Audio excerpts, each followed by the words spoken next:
क्रांतिकारी सेवा जोहार जिंदाबाद। जय आदिवासी, जय जवान, जय किसान। मैं अपना परिचय दे देती हूँ। मेरा नाम साधना विजय है और मैं मध्य प्रदेश की राजधानी भोपाल की ही रहने वाली हूँ। और अपने जो भी आदिवासी संगठन है, अभी जेएस की नारी शक्ति प्रदेश अध्यक्ष हूँ। जैसे ही मुझे यहाँ के बारे में पता चला कि हमारे किसान मजदूर लोग यहाँ पर आए हुए हैं, तो कहीं ना कहीं हम खुद उस चीज से आते हैं, उस समुदाय से आते हैं, किसान कौम के लोग हैं, तो हमारे लोगों के लिए खड़े होना ये हमारा कर्तव्य है। जब हमें हम कहीं भी चले जाए, आपको मैं एक बात बताना चाहूंगी, किसान आंदोलन देश का सबसे बड़ा आंदोलन है। सभी ने सुना होगा किसान आंदोलन चल रहा है अभी, और वो भी शंभू बॉर्डर पे। आपको मैं बता देती हूँ, किसान आंदोलन में शंभू बॉर्डर पे मैं जा चुकी हूँ किसानों की लड़ाई लड़ने के लिए। और आपको ये भी बता दूं, जो वहां पर बैठ के आंदोलन कर रहे हैं, जितनी सुविधा शायद हम लोगों को मिल रही है, उन लोगों को उस तरीके की सुविधा नहीं मिल पा रही है। उस तरीके से वो लोग जो आंदोलन कर रहे हैं, उनको तो साल महीने बीत जाते हैं, लेकिन अपनी हक की लड़ाई के लिए वो लोग कभी पीछे नहीं हटते हैं। वो कहते हैं ना, सर कटा सकते हैं लेकिन सर झुका नहीं सकते। तो वो कौम के लोग हैं वहाँ पर शंभू बॉर्डर पे बैठे हुए हैं और अपनी हक की लड़ाई लड़ रहे हैं। और सिर्फ वो अपने लिए नहीं लड़ रहे, हरियाणा पंजाब के लिए नहीं लड़ रहे, वो पूरे देश की लड़ाई लड़ रहे हैं। हमारा कर्तव्य है कि ऐसे आंदोलन में हम लोगों को भागीदारी बनना चाहिए। जब मैं वहां पर गई, एक अकेली लड़की थी, भाई डर भी लगता था, घर वाले जाने नहीं दे रहे थे, इतनी दूर कहाँ जाएगी। पर मैंने बोला वहां से कॉल आया है और मेरे को बुला रहे हैं, तो कहीं ना कहीं मेरा कर्तव्य बनता है। और वहां पर 5वीं अनुसूची का मुद्दा भी रखा है।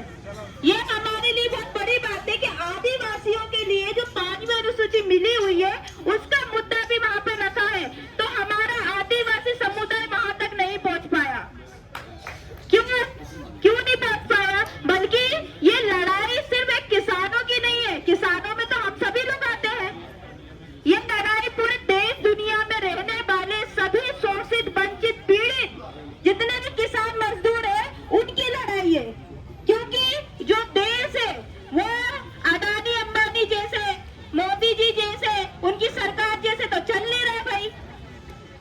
यहाँ पे मेहनत हम करते हैं, धान चावल हम लोग लगाते हैं, गेहूं हम लोग बोते हैं। यहाँ पे जितनी भी खेती होती है जमीनी स्तर पे कौन करने वाला है भाई? हम ही लोग करने वाले हैं ना, किसान मजदूर लोग ही कर रहे हैं ना। वो लोग तो सिर्फ आदेश निकाल देते हैं, ये कानून लाया, वो कानून लाया। आप लोगों को पता है 3 कानून लेकर आए थे। अभी वो कंगना राणौत बोलती है कि फिर से वो कानून वापस लाया जाए, जो कानून चले थे ना। तो इस तरीके के कानून बार लाने का प्रयास करते हैं, और हम जैसे लोग जो इस देश को चला रहे हैं, वो भूखे प्यासे अपने ही गेहूं चावल के लिए इधर उधर भटकते हैं कि हमें सही दाम मिल जाए। उस सही दाम के लिए मैं निवेदन करूंगी, मेरी बस 2 मिनट बात सुन लीजिए। आप लोग सुनोगे तो अच्छा लगेगा, और मैं भी आप लोगों से सीखती हुई पढ़ने लिखने वाली लड़की हूँ, है ना। तो एक बात सुन लीजिए कि हमें क्या क्या करना चाहिए, क्या नहीं करना चाहिए। हमें एकता के साथ, चाहे वो एसटी हो, ओबीसी हो, जो भी जनरल हो, हमें जितने भी शोषित पीड़ित लोग हैं, हम लोगों को एकताबद्ध होने की जरूरत है। क्योंकि जिस तरीके से देश में सरकार चल रही है, एक तरफा सरकार चल रही है, सभी लोग जान रहे हैं कि जो सरकार बैठी हुई है कब्जा करके, वो क्या गरीबों को देख रही है, वो क्या उनकी परेशानी को देख रही है। हम जानते हैं कि हमारा किसान कैसे उस जगह, उस धरती माता को खोद कर उसको एक उपजाऊ जमीन बनाने का प्रयास करता है। क्या वो लोग कभी आके अपनी जमीन पर कभी भी एक हल चलाया होगा? नहीं चलाया। तो हम हमारे हक की लड़ाई लड़ रहे हैं, किसी से भीख नहीं मांग रहे हैं।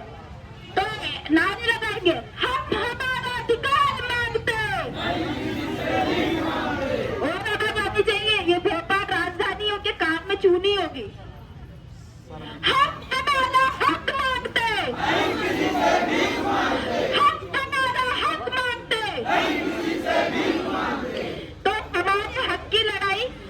ये सिर्फ यही तक सीमित नहीं होना चाहिए, क्योंकि हम लोग कितने ही कुछ कर ले, इनके पैर में भी गिड़गिड़ा ले, कितने ही आवेदन निवेदन कर दे, लेकिन इन लोग के कान में चू नहीं होगी।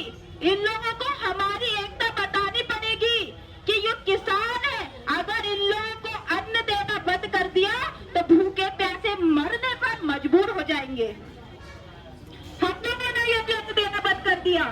जो लोग बड़े बड़े भाषण दे के निकल जाते हैं, उन लोगों को बताना चाहूंगी। और यहाँ पर जो मोहन यादव जी है, मुख्यमंत्री है, जो मध्य प्रदेश की समस्या को लेकर इतनी बड़ी बड़ी बात करते हैं, युवाओं को बेरोजगारी की जो बड़ी बड़ी, अभी एक दिन पेपर में आया था कि कम 1% से कम बेरोजगारी है। भाई आप लोगों के बच्चे बेरोजगार है, सिर्फ जमीन अपने किसानों अपनी जमीनों पर निर्भर है, वो बेरोजगार की दुनिया में है, लेकिन वो लोगों को दिखाई नहीं देगा।